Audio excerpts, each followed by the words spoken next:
ये आपको नजारा कहीं और देखने को नहीं मिलेगा। आपने होलिका जलाया होगा, वर्षों से जला रहे हैं, पर किसी ने इस सच्चाई आपको नहीं बताई होगी।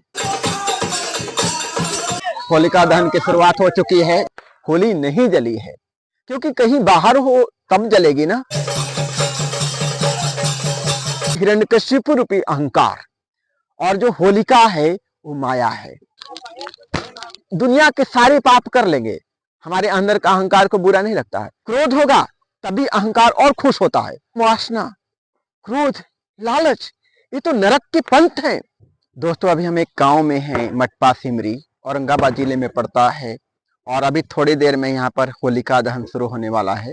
गांव के लोग यहाँ पर इकट्ठे हो गए हैं और एक साथ यहाँ पर होलिका को जलाया जाएगा। वो नज़ारा आपको दिखाएंगे और क्या कहानी है होलिका की, हिरण्यकशिपु की, भक्त प्रहलाद की, वो आपको बताएंगे।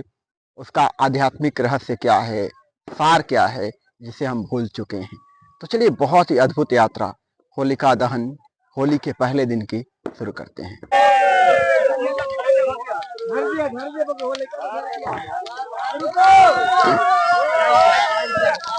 और देखिए, यहाँ पर होलिका दहन की शुरुआत हो चुकी है। गांव के लोग यहाँ पर इकट्ठे होकर होली जला रहे हैं, होलिका को जला रहे हैं। ये देखिए, लोग, बच्चे जो है भाग रहे हैं। वाह, ये देखिए, ये दृश्य, ये गांव में जिस तरह से होलिका जलाया जाता है, जिस तरह का नजारा होता है, वो अभी हम आपको दिखा रहे हैं। ये आपको नजारा कहीं और देखने को नहीं मिलेगा। और खासकर बच्चों में बहुत ज्यादा उत्साह होता है होलिका दहन को लेकर के।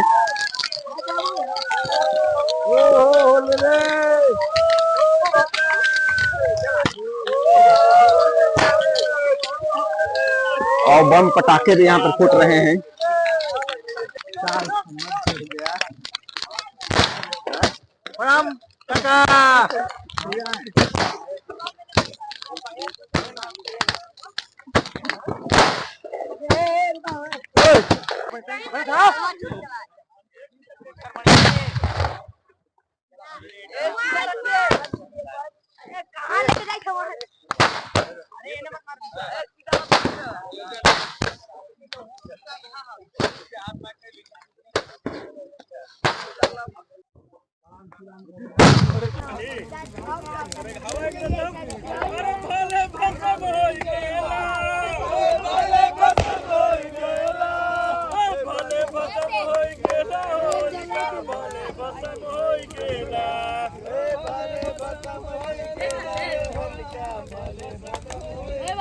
होलिका जल रही है। लोग होलिका जलाने के पश्चात अपने गांव की ओर लौट गए हैं और उत्सव मना रहे हैं। होलिका के जलने की खुशी में लोग उत्सव मना रहे हैं, होली का गायन कर रहे हैं। क्या सचमुच में होलिका जल गई? जल गई होलिका। मेरे पीछे आप देखिए, आपको भी लग रहा होगा कि जल गई। हर साल लोग होलिका जलाते हैं, सालों से जला रहे हैं, पर क्या सचमुच में होलिका जली? नहीं, होलिका कहीं बाहर है ही नहीं कि जल गई। एक प्रतीकात्मक है, सिंबॉलिक है। और हमारे देश का बड़ा दुर्भाग्य है कि हम प्रतीक को पकड़ लेते हैं, सिंबल को पकड़ लेते हैं, पर उसके सत्य को हम छोड़ देते हैं। और जब सत्य को ही छोड़ देंगे तो हमारे जीवन में बदलाव कैसे होगा? तो आज की वीडियो में होलिका दहन की क्या कहानी है, क्यों होलिका दहन किया जाता है, इसका एक्चुअल में तात्पर्य क्या होगा, वो आपको बताएंगे। क्योंकि जन्म से लेकर अब तक आप बूढ़े भी हो गए होंगे, या आप 50 साल के होंगे या 40 साल के होंगे, आपने होलिका जलाया होगा, वर्षों से जला रहे हैं, पर किसी ने ये सच्चाई आपको नहीं बताई होगी। ना किसी बाबा ने, ना किसी पंडित ने आपको ये सच्चाई बताई होगी, क्योंकि उस पंडित को भी नहीं मालूम है कि इसका सच्चाई क्या है। जब कोई अपने अंतर में जाकर के उस सत्य की अनुभूति करता है, वही बता सकता है कि इसका तात्पर्य क्या है। नॉर्मली जो कहानी है इसके साथ कि हिरण्यकशिपु बड़ा प्रतापी राजा था, शक्तिशाली राजा था, उसके अंदर बहुत ज्यादा अहंकार था, रावण रूपी अहंकार। पर सौभाग्य से हिरण्यकशिपु के घर में भक्त प्रहलाद का जन्म होता है। और भक्त प्रहलाद श्री हरि का भक्त, उसके अंदर भक्ति कूट कूट कर भरी थी। हमेशा कहता था, ओम नमो भगवते वासुदेवाय, ओम नमो भगवते वासुदेवाय, ओम नमो भगवते वासुदेवाय। आपने भक्त प्रहलाद की पिक्चर भी देखी होगी। तो हमेशा भक्ति में तलीन रहता था। पर हिरण्यकशिपु उसे बार बार समझाता था, तुम क्यों श्री हरि की भक्ति करते हो? कौन है श्री हरि विष्णु? कहाँ रहता है? उसे मेरे सामने लाओ। मैं उससे ज्यादा ताकतवर हूं। मैं तीनों लोकों का राजा, मैं शक्तिशाली हिरण्यकशिपु, मैं मैं मुझसे महान इस तीनों लोकों में कोई नहीं है। तुम मेरी पूजा करो, तुम मेरी शरण में आओ। बार बार श्री हरि ओम नमो भगवते वासुदेव, क्या व्यर्थ के आलाप करते रहते हो? पर भक्त प्रहलाद की जो भक्ति थी, दृढ़ भक्ति थी, वो डिगा नहीं। तब उसे डराने का प्रयास किया हिरण्यकशिपु। कभी पहाड़ों से गिराया, कभी पागल हाथी के सामने कुचलने का उसे प्रयास किया। पर श्री हरि की कृपा से भक्त प्रहलाद बच गया। भगवान विष्णु ने बार बार उसे बचाया। या यूं कहें कि भक्त प्रहलाद की जो दृढ़ भक्ति थी, वो उसने उसे बचाया। तब थक हार करके हिरण्यकशिपु ने प्लान किया कि अब इसको खत्म कर दिया जाए, क्योंकि मानने वाला नहीं है।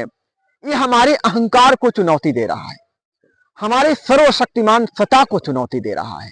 तब इसे जीने का कोई अधिकार नहीं है। तब ये प्लान किया गया। और हिरण्यकशिपु की एक बहन थी होलिका, जिसे अग्नि में न जलने का वरदान था। होलिका को बुलाया गया और एक उत्सव रखा गया कि आज उत्सव का दिन है। और इसी तरह की यहाँ पर जिस तरह से यहाँ जलाया जा रहा है, उसी तरह से लकड़ी और उपले वगैरह इकट्ठे किए गए और उसमें होलिका बैठ गई। भक्त प्रहलाद को होलिका की गोद में बैठाया गया, पर होलिका जल गई, भक्त प्रहलाद बच गया।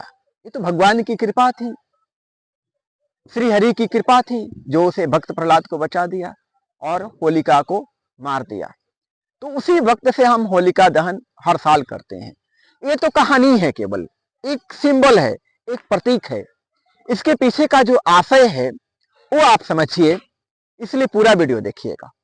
दोस्तों, ये जो होलिका है जिसे हम जलाते हैं, हर साल जलाते हैं और सोचते हैं कि जल गई और उसके बाद उत्सव मनाते हैं होली के रूप में, नहीं, होली नहीं जली है।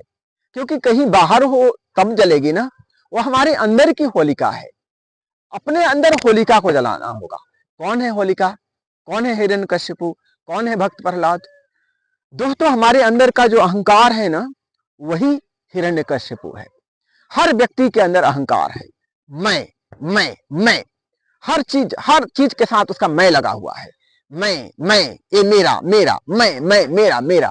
तो हिरण्यकशिपु रूपी अहंकार, और जो होलिका है वो माया है, वो अविद्या है।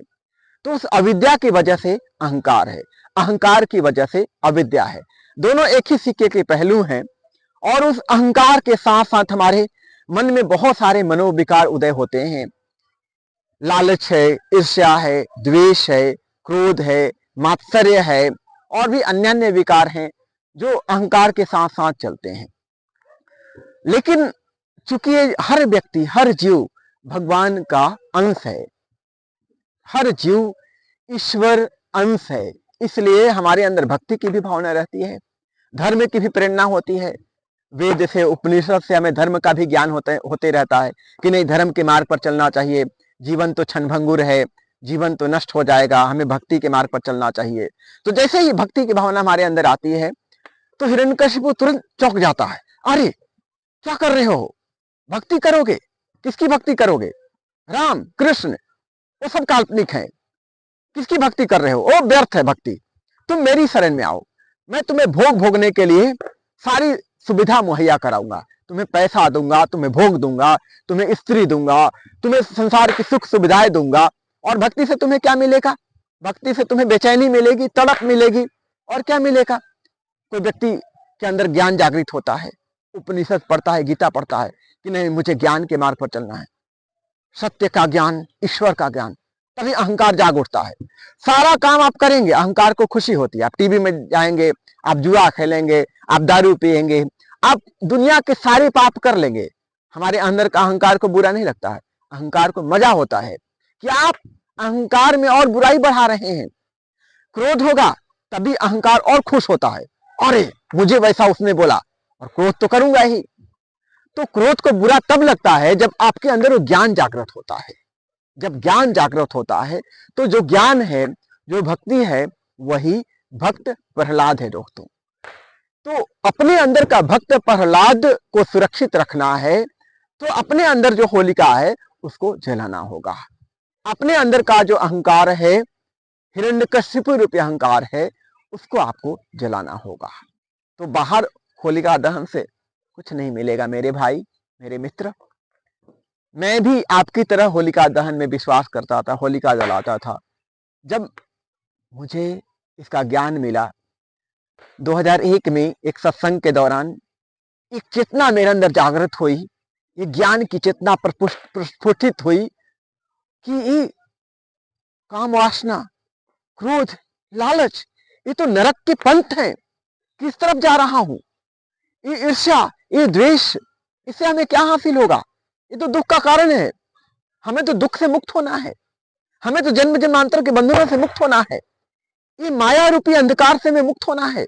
और एक ज्ञान का प्रकाश जागृत हुआ, और जब ज्ञान का प्रकाश जागृत हुआ तो हमारे अंदर का जो अविद्या रूपी अहंकार था वो नष्ट हो गया। हमारे अंदर का जो होलिका रूपी अहंकार था, होलिका रूपी जो अज्ञान था, वो नष्ट हो गया, और हमारे अंदर का अहंकार रूपी जो हिरण्यकशिपु था वो नष्ट हुआ। तब ये बातें आपके सामने रख रहा हूं। रहा नहीं जाता जब व्यक्ति के अंदर थोड़ा सा भी ज्ञान होता है सत्य के प्रति, तो चाहता है कि हर व्यक्ति उस सत्य में डुबकी लगाए, उस सत्य को अपने अंदर जागृत करे। और मेरे अंदर भी वो चीजें आती हैं, इसलिए आपको बता रहा हूं। जब आप भक्ति मार्ग में आगे बढ़ते हैं या ज्ञान मार्ग में आप आगे बढ़ते हैं, तो जब प्रज्ञा जगती है तो एक विस्फोट होता है, आपके वासना का विस्फोट होता है, आपके अंदर क्रोध का विस्फोट होता है जब आप ध्यान के मार्ग में आगे बढ़ते हैं या भक्ति के मार्ग में आगे बढ़ते हैं। और जब प्रज्ञा जगती है तो आपके अंदर का जो क्रोध का संस्कार है, जो वासना का संस्कार है, लालच का, ईर्ष्या का, द्वेष का, सभी संस्कार जलकर खाक हो जाते हैं। जो लास्टली, जो फाइनली जो अविद्या रूपी अंधकार है वो खाक हो जाता है। तो मनोविकार भी खत्म हो जाते हैं और हिरण्यकशिपु रूपी अहंकार भी नष्ट हो जाता है। तो चित्त का हमारा जो स्वभाव है वो प्रकट होता है। क्या है चित्त का स्वभाव? इसको समझिए। हमारे चित्त का जो स्वभाव है प्रेम है। आप देखिएगा, क्रोधी से क्रोधी व्यक्ति, अहंकारी से अहंकारी व्यक्ति के अंदर भी प्रेम होता है। क्रोध तो कुछ क्षण के लिए, अहंकार तो कुछ क्षण के लिए होता है, प्रेम उसका स्वभाव है। फिर भी क्रोध की वजह से, अहंकार की वजह से, लालच की वजह से उसके अंदर का जो प्रेम रूपी स्वभाव है वो प्रकट नहीं हो पाता है। लेकिन जैसे ही आप अविद्या रूपी अहंकार को नष्ट करेंगे, हिरण्यकशिपु रूपी अहंकार को जलाएंगे, तो आपके अंदर का जो प्रेम रूपी जो स्वभाव है, जो करुणा रूपी स्वभाव है, जो शांति रूपी स्वभाव है, जो दया रूपी स्वभाव है, जो सत्य रूपी स्वभाव है, वो प्रकट हो जाएगा। तब आपका जीवन बदल जाएगा, तब आपका जीवन बदल जाएगा। आप दूसरे व्यक्ति होंगे।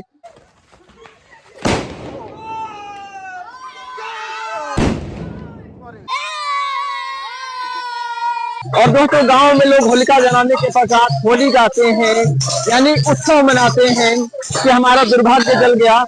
और देखिए उसका दृश्य।